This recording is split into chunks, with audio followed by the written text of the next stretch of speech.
ॐ सहना भवतु सहनौ भुनक्तु सह वीर्यं करवावहै तेजस्विनावधीतमस्तु मा विद्विषावहै। ओम शांति शांति शांति। हरि ओम। तो भगवान अब आगे कहते हैं, न तद्भास्यते सूर्यः न शशांकः न पावकः यद गत्वा न निवर्तन्ते तत् धाम परमम मम। देखिए इसका अर्थ क्या है। भगवान कहते हैं कि न तद्भास्यते सूर्यो, वहां पर सूर्य का भास नहीं होता, सूर्य नहीं दिखते या सूर्य का प्रकाश नहीं होता। न शशांको न पावका, न वहां पर चंद्रमा का प्रकाश होता है न अग्नि का प्रकाश होता है। इनमें से कोई भी प्रकाश वहां नहीं होता। और यद गत्वा न निवर्तन्ते तद्धाम परमम मम, तो वहां पर यद गत्वा, वहां पहुंचने के बाद फिर वापस लौटना नहीं होता। तद्धाम, वही मेरा परम धाम है, ये तुम जान लो, अर्जुन को बता रहे हैं। अब जरा इस बात को थोड़ा सा गहराई में अंदर देखें कि क्या कह रहे हैं भगवान। तो पहली चीज तो ये समझिए कि हम में से कई लोग ऐसा सोचते हैं कि भगवान के दर्शन होने का अर्थ होता है कि भगवान सशरीर मनुष्य के रूप में कहीं दिखेंगे हमको। महाभारत काल में भगवान लोगों को दिखे वो एक अलग बात है, लेकिन आज के समय में और उसमें भी देखिए भगवान का जो वास्तविक रूप है, सशरीर वाला नहीं, जो वास्तविक रूप है, विश्व रूप है, वो भगवान ने जब अर्जुन को दिखाया है तो उन्होंने कहा है कि ये तुम अपने सामान्य नेत्रों से नहीं देख पाओगे, इसके लिए तुम्हें दिव्य चक्षु चाहिए। तो इसलिए अब आपको ये ध्यान रखना है कि परमात्मा आंखों से नहीं दिखते, परमात्मा को देखने के लिए कोई और माध्यम मिलेगा। क्या माध्यम है? कह रहे हैं कि वहां पर सूर्य, चंद्रमा और अग्नि, जब आप आंखें बंद करते हैं और किसी बात का अनुभव करते हैं तो वहां ना सूर्य है, ना चंद्रमा है, ना अग्नि है, लेकिन फिर भी हम अनुभव कर पाते हैं। जैसे हमारा स्वप्न भी एक बात है और जागृत अवस्था में भी हम कई बार बहुत सारी चीज़ों का अनुभव या उनके बारे में विचार कर सकते हैं या दृश्य देख पाते हैं। वहाँ कोई प्रकाश नहीं होता लेकिन फिर भी देख पाते हैं। तो परमात्मा का दर्शन आत्म स्तर पे होता है।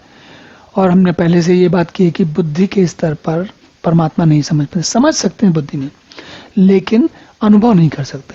अनुभव जो है वो आत्मिक स्तर पर ही होता है। और भगवान ये कह रहे हैं कि जो वहां तक पहुंचता है, जो मेरा परम धाम है, तुम जहां तक पहुंच जाते हो तो उसके बाद फिर वहां से वापस लौटने की आवश्यकता नहीं है। इसका भी एक कारण समझिए। जैसे हमारे मन में कोई अनुभव होता है, देखिए दो तरीके के अनुभव होते हैं। एक अनुभव होता है जो भौतिक जगत के जितने भी अनुभव हैं वो एक बार होते हैं और दोबारा आपको करने हैं तो उनके लिए वही प्रक्रिया करनी पड़ती है। क्या प्रक्रिया करनी पड़ती है? मान लेते हैं कि आपको गुलाब जामुन या रसगुल्ला बहुत पसंद है या बर्फी बहुत पसंद है, तो अब क्या होता है, दो स्थितियां होती है। बर्फी खाते हो आप तो बर्फी आपको मीठी लगती है, उसका स्वाद आता है, लेकिन बाद में कभी आपको बर्फी नहीं भी हो तो भी आप अपनी कल्पना में उसका स्वाद ले सकते हो। लेकिन आपको अगर साक्षात वो स्वाद चाहिए तो क्या होता है, फिर से बर्फी या रसगुल्ला या जो भी मिठाई आपको अच्छी लग रही है वह पुनः आपके मुंह में जानी चाहिए, जाएगी तब उसका आप स्वाद अनुभव करोगे। अब इसमें भी एक मजेदार बात क्या है, बचपन में जो स्वाद आता है वो 60, 65, 70 साल जब आपके शरीर क्षीण होने लगता है तो स्वाद भी वैसा नहीं आता।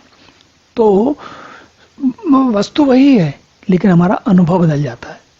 लेकिन फिर भी मीठे का स्वाद का कैसा अनुभव होता है वो हमको पता होता है। अब आप थोड़ी देर के लिए कल्पना कीजिए, आप ऐसे किसी ग्रह पे रहते हैं जहां पर शक्कर होती ही नहीं है, मीठा होता ही नहीं है, ठीक है। तो वहां पे रहने वाला आप जब किसी ऐसे ग्रह में पृथ्वी पे आते हैं जहां आपको शक्कर खाने को मिलती है तो क्या होता है, शक्कर जब खाने को मिलती है तो उसका स्वाद आपको तुरंत पता चलता है। अब आप पुनः अपने घर पे भी लौट जाएं, वापस अपने ग्रह में लौट जाएं, तो भी क्या शक्कर का स्वाद भूलेंगे? नहीं भूलेंगे। तो जब छोटी छोटी चीजों में ऐसा होता है तो आप सोच कर देखिए कि परमात्मा का एक बार आपको अनुभव हो जाएगा तो फिर कहाँ लौटना है। और लौटना किस लिए?